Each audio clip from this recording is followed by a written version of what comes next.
আছেন? আশা করি ভালো আছেন। আপনাদের আশীর্বাদে আমি খুব ভালো আছি। এই যে দেখেন রান্নাবাড়ি কিন্তু কমপ্লিট হয়ে গেছে, রেডি করে বসে পড়ছি আপনাদের সঙ্গে শেয়ার করার জন্য। তাহলে আপনাদের সঙ্গে শেয়ার করি, আপনারা কিন্তু অবশ্যই দেখবেন আজকে কি রান্না হয়েছে। ঠিক আছে বন্ধুরা, শুরু করি তাহলে। ঠিক আছে, দেখবেন কিন্তু ভুলবেন না।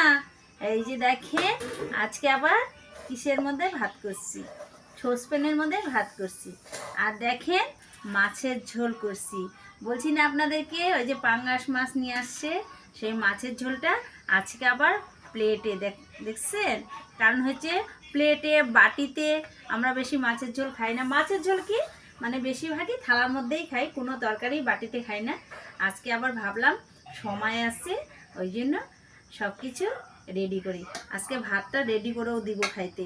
কারণ হচ্ছে আমাদের মধ্যে ভাত দিলে এই যে ছেলেদেরকে এইভাবে দিতে হয় ভাতটা, কিন্তু এরকম রেডি করে তো আমি দিতে পারি না। কারণ হচ্ছে যে তাড়াহুড়া আমার, আজকে সময় আছে দেখে ভাবলাম যে না, আজকে আপনাদেরকেও একটু নতুনভাবে দেখাই। কারণ হচ্ছে আমার ভিডিও ভালো লাগলে তো আপনারা লাইক কমেন্ট করবেন, সেটা আমি বলবো না। কারণ হচ্ছে ভালো লাগবে তবেই তো করবেন। খালি শুধু চাইলেই কি সব পাওয়া যায়? না, কখনো না। চাইলেই সব পাওয়া যায় না। আপনাদের ভালো লাগবে তবেই তো করবেন, তাই না বন্ধুরা?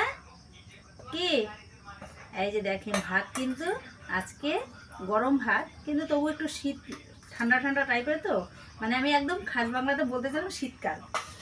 যাই হোক, একটু ঠান্ডা ঠান্ডা, ওই জন্য ভাতটা হাত দেওয়া যাচ্ছে। গরমকালে তো এইরকম গরম ভাত হাতই দেওয়া যায় না। আমি কেমন করে চা খাই জানেন? চাটা বাটির মধ্যে রেডি করে রাখি, ঠান্ডা হয় তারপরে খাই। কিন্তু এখন তো শীতকাল না, এখন একটু খাওয়া যায়। আর তার মধ্যে আমার এত তাড়া থাকে না, চাটা যে বসিয়ে খাবো না সেটারও সময় পাই না। এই যে দেখেন আজকে কিন্তু ভাতটাকে সুন্দর করে রেডি করে দিতে পারলাম, কারণ আজকে সময় আছে। এখন সবাইকে খাইতে ডাকবো। এই দেখেন নিচে ভাত পড়ছে, তাও কুড়াই নিলাম, কিছু মনে করবেন না। কারণ হচ্ছে ভাতটা পড়লে পরে নিচে আমি কুড়াই নিই।